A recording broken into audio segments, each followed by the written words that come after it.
So there's something that I brought up when I spoke to E. Michael Jones recently, and it was the current state of grocery shopping and how awful it is.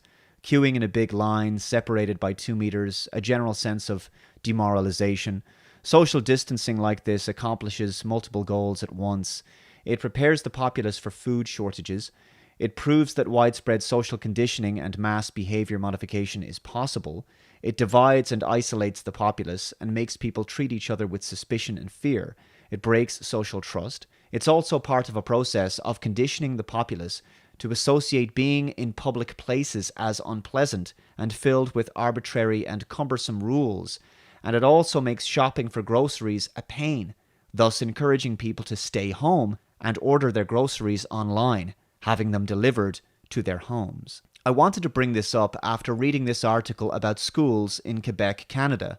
This is from Organic Prepper by Daisy Luther. What will schools look like after COVID? Prison camps. They'll look like prison camps.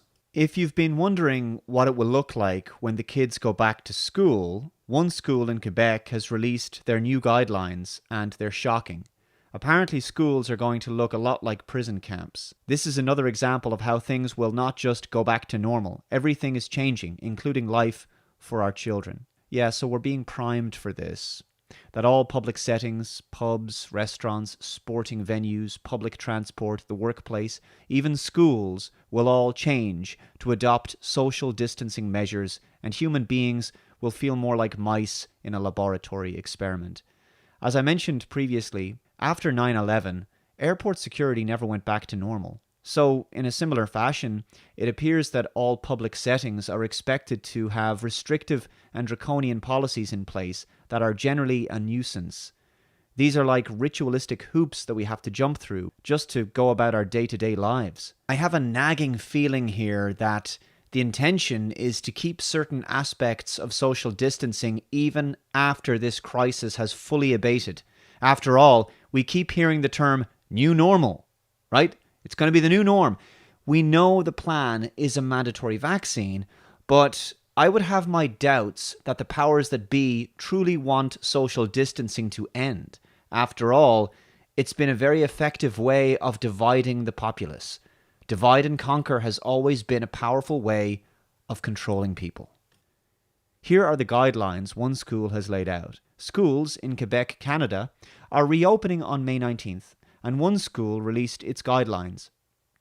This list was submitted by a parent to the Facebook page Kate for Education. The school was not named for the privacy of the parent. All emphasis is mine, she says. To minimize movement, we forecast assigning students to classes nearest the Berlin Street entrance on all 3 floors if needed only. Once assigned to a class, students will spend their entire day, including lunchtime, in their assigned seats. Wow. Yeah. That doesn't sound like prison or anything. Students must expect to be regrouped based on the number of students returning. Students must not expect to return to their regular classes with their classmates. Well, there goes friendships and healthy human interactions and bonding, which are so important in the developmental years for children. Your child may not be with the same teachers as before, as several members of our staff will not be returning to school. Teachers not returning to school will continue working and keeping close contact with students remotely from home as recommended by the government. Activities completed while in school will not be evaluated or graded. No physical materials will be transported back and forth between home and school. Students must include a mini garbage and recycling bag with their lunch in order to collect their personal garbage and dispose of it at home. This is insanity. Whatever happened to trash cans? In this new order, everyone is expected to behave like they're obsessive-compulsive germaphobes. All students must bring in their personal labeled and filled water bottle, as water fountains won't be available. When is society going to wake up to what we're going through? What we're really going through and what this is really all about? Control and destroying the humanity in people. Sharing of all items, pencils, pens, sharpeners, wax crayons, rulers, toys, is not permitted. So, I guess children will be afraid and distrustful of each other and kept in a constant state of fear about the world around them.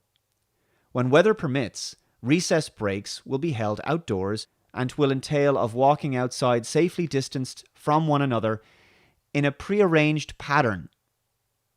Let me read that again. Walking outside safely distanced from one another in a prearranged pattern. So this is basically like a prison camp for children, where they will walk around in prearranged lines while being monitored by teachers. Sounds like so much fun. I mean, who needs playtime? I cannot believe what I'm reading. Anyway, I guess we have to ask, how did the human immune system ever cope before big pharma vaccines? Because ultimately, that's where all of this is leading to, right? Apparently, we have to live like this until the vaccine comes along. Gatherings, groups of students together will not be permitted. So, friendship, camaraderie, and a healthy childhood in your formative school years, that's all cancelled now, kids. Sorry.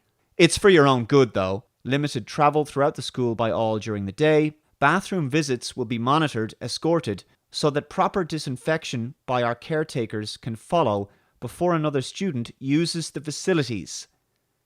Well, that's not absurd and creepy as hell or anything. These rules are how you make a generation of future worker drones who are broken of their humanity, who do what they're told and comply with whatever the government tells them, as if they're just reprogrammable machines. And I know what you're thinking. We'll just homeschool our kids from now on. But remote online learning is exactly what the powers that be want. They know that most people will think that these kinds of rules are intolerable, and they'll therefore want to homeschool instead. And online learning just means children will be further detached from each other, thus creating more social distancing, more isolation. And of course, homeschooling is not possible for many parents because they need to work. As per government recommendations, masks and gloves will not be provided. Students are certainly welcomed to bring these items from home. They are also invited to carry their own personal disinfecting wipes with them if they wish. Lockers will no longer be used. Students will place their spring-summer jackets behind the chair they will be using and their school bags under their assigned desks. There will be no cafeteria service or home and school pizza and frozen yogurt days. And no fun either.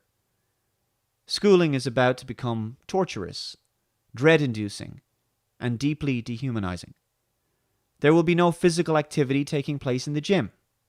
There goes exercise, which is necessary to keep healthy. No art classes, although art and craft projects can be promoted as home suggestions. No library periods, and no drama classes. And I guess no humanity, hope, love, colour, self-expression, meaning or joy, it seems. Only fear, distrust, paranoia, and compliance with rigid authoritarianism. No fundraisers or after-school activities will take place. Parent volunteers will not be permitted in school. We recommend your child brings a book or two of interest from home to read. Students with fever or flu-like symptoms will be returned home. The article continues. Lest it sound as though this is a total outlier, here is the guidance from another school. So you can click on that if you want to read the article.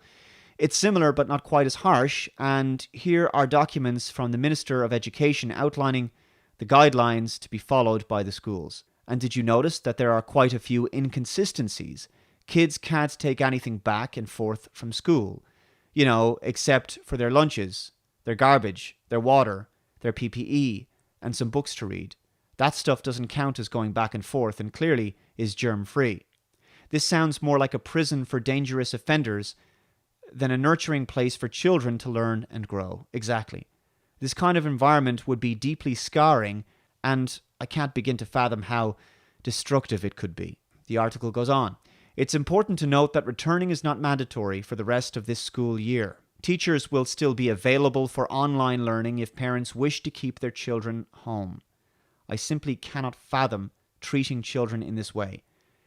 If a homeschool parent had similar rules for their children, family services would immediately be at their door for the radical mistreatment of their offspring. The fact that the government can not only allow but order the public school system to abide by guidelines is utter madness. This is not right, and it is not healthy, mentally, physically, or psychologically. This setting seems like it would be psychologically damaging. Imagine the culture of fear this creates for children. When you drum into a child the constant worry that others might be infectious, how do you expect that child to learn to communicate with others, make friends, and enjoy learning? This is how you make children afraid of human contact. Yes, I would call these rules abusive. Active children will be miserable. If you think the number of diagnoses for ADHD and similar behavioral issues is high now, just wait until energetic 7-year-olds are forced to sit in the same chair all day and then walk properly distanced around a playground past all the fun stuff like swings and slides. If you want a population of worker bees who will quietly submit to authority and distance themselves completely from the influence of others, just like adults are doing now, this is how you produce that population. You drum into them that they can't even choose when to go to the bathroom, and they can't congregate with others, and that they must remain seated with their hands strictly kept to themselves at all times. And I suspect that this is part of a process to subvert the West, likely the influence of China. I wonder if the monitoring of the bathroom will be similar to what was discussed in this article, or if somebody will actually go with them. And if so, isn't an adult being alone in the bathroom with a child pretty inappropriate? You teach them that every single moment is structured and supervised. Yes, Big Brother is always watching you. You teach them to walk only in orderly formation. No skipping, no running, no playing. Dear Lord, I pray to God every day that this is not our future. And just think, all this time public school parents were worried about homeschooled kids not being properly socialized with others. A very good article indeed. By the way, before I continue this video, I have an exclusive BitChute video for you over on my BitChute account, link below, so please check that out. Computing Forever has 50,000 subscribers on BitChute. You will find lots of your favorite content creators over there. Black Pigeon, Stick Saxonhammer, Stefan Molyneux, Grant Torino, lots and lots of people are over there. And my channel, this is a free speech platform. My channel has 50,000, getting some decent view counts, but obviously it's a much smaller platform than YouTube. This exclusive video, uploaded on May 6th, is called Responding to the World Health Organization Global Response Pledge. Basically, there was a video uploaded a few days ago where all the leaders of the not-so-free world, it's not so free anymore, and it's a 25-minute video. I think you will get a great deal out of this, and I hope that you'll watch it.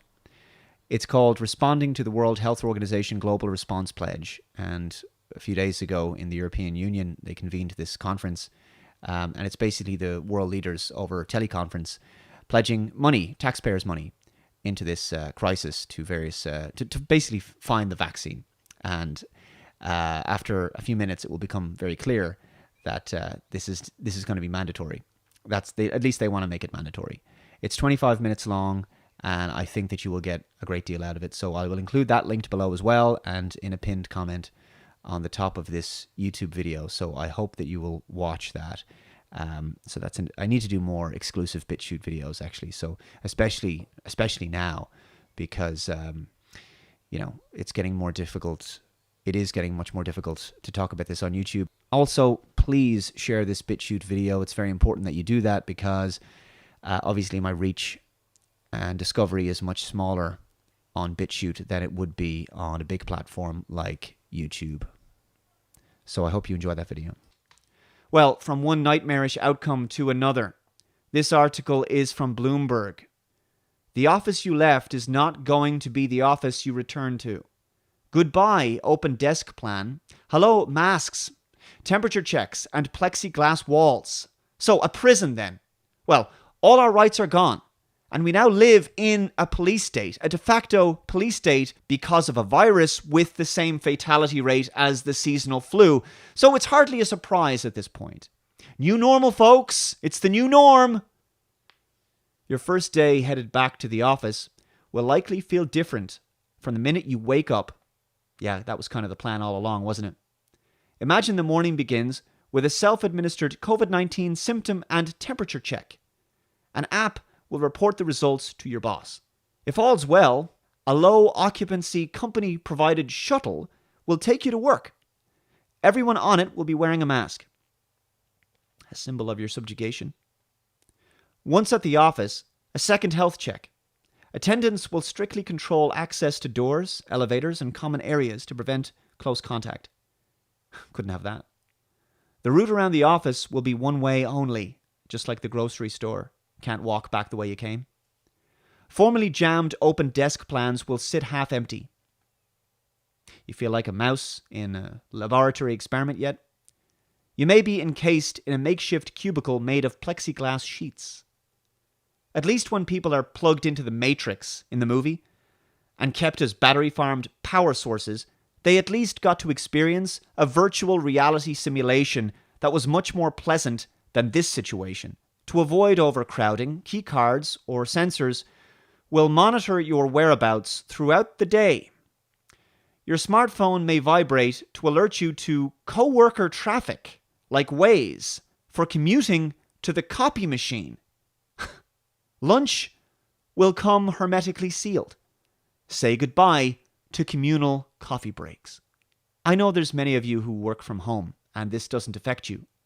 But keep in mind that working from home isn't for everyone, and some people need the social aspect of a workplace with other people in it. We are social animals, although they're trying very hard to break us of this. This is immensely impersonal, and it just goes to show there is no humanity behind the social distancing or the lockdown measures we're currently complying with. This is not about saving humanity. It's not about saving lives. It's about enslaving humanity and using this crisis as an excuse to bring about a truly dystopian world. And most people are sleepwalking into this. The sooner the better people can wake up. I don't know when that's going to be. With cities and states around the country preparing to ease virus restrictions in the coming months, companies are rethinking office life. The pre-COVID workplace, with its shared desks and common areas designed for creative collisions, is getting a makeover for the social distancing era. Perhaps one of the worst eras in human history. So far, what employers have come up with is a mashup of airport security-style entrance protocols and surveillance combined with precautions already seen at grocery stores like sneeze guards and partitions. There you have it. Airport security for every aspect of your life, from school, workplace, social venues, restaurants, and so forth. It's all going to come with restrictions, controls, surveillance, forced adherence to authority, limitations on freedom. And as we've seen throughout this lockdown thus far all over the world, from taking a walk outside, people now instinctively give each other a wide berth. They see you coming down the street and they do everything in their power to walk as far away from you as possible. People wear masks, gloves, they wash their hands obsessively, they keep their distance at the grocery line. And I can tell you now, people are going to continue to do these things long after this current crisis ends, because they've been brainwashed into this now, they've been conditioned. It feels like a prudent measure. All right? It feels like it's better to be safe than sorry. It's just good sense, a good course of action, a good precaution. You know, you never know, okay? I've started this, might as well continue. Yeah? No handshakes, no hugs, no standing near each other. No trust, just suspicion, fear, paranoia, maybe even a tinge of disgust as you see another human being walking towards you. They've successfully re-engineered the human animal in just a matter of weeks. They've broken something in us, something foundational. Final article is from CNN. This restaurant in Amsterdam introduced quarantine greenhouses so diners can eat while social distancing. Missing restaurants while social distancing? You're not alone. One restaurant in the Netherlands, though, has found a solution. Mediamatic ETEN, a restaurant in Amsterdam, is offering a 4-course vegetarian menu for diners served to guests while they sit in their own personal quarantine greenhouses. And there's the pictures. I gotta go, guys. I gotta stop. There's only so much I can handle at this point. Is this the people we are becoming? So terrified of death, we'll do anything, any absurd thing to stay alive, including living like slaves and drones with the humanity and spirit robbed from us. Not really living authentic human lives. But there's fates worse than death. This is what I try to communicate to people, but they don't listen. There's living like a slave and a drone with the humanity and spirit robbed from us. Death is coming anyway. Okay, sooner or later, it's going to happen to all of us. So what kind of quality of life do you want to live? If there is not a major, miraculous global awakening of the vast majority of people very soon, we are in serious trouble. I don't know what it's going to take, especially with ever-increasing censorship across all major social networks. I don't know if there's going to be one single mass red-pilling event that can open most people's eyes. That seems overly optimistic at this point. Obviously, economic collapse is inevitable, including a Great Depression. Most people don't even realize this. But I'm very concerned about the headspace, the mindset of most people who seem completely asleep. They seem to be in favor of more subjugation and hanging on the every word of their government and mainstream media. I'm gravely concerned that most people will comply with demands for a mandatory vaccine and a digital immunity-proof system and a mass surveillance state that comes along with that. Because most people will take the path of least resistance and will behave in a herd-like fashion, like sheep. This is what we've seen so far throughout this crisis. I see no evidence that anything will change in the future unless there's some kind of great big awakening moment. And that just sounds naive to even suggest that it could happen that way. I have no idea how it would even come about. So I will leave it there. This video is the first of a two-part series, and I will be concluding it with a video called The People We Were. So stay tuned for that. Thank you very much for watching. Reminder again, check out my BitChute exclusive, and I'll see you next time. Bye-bye.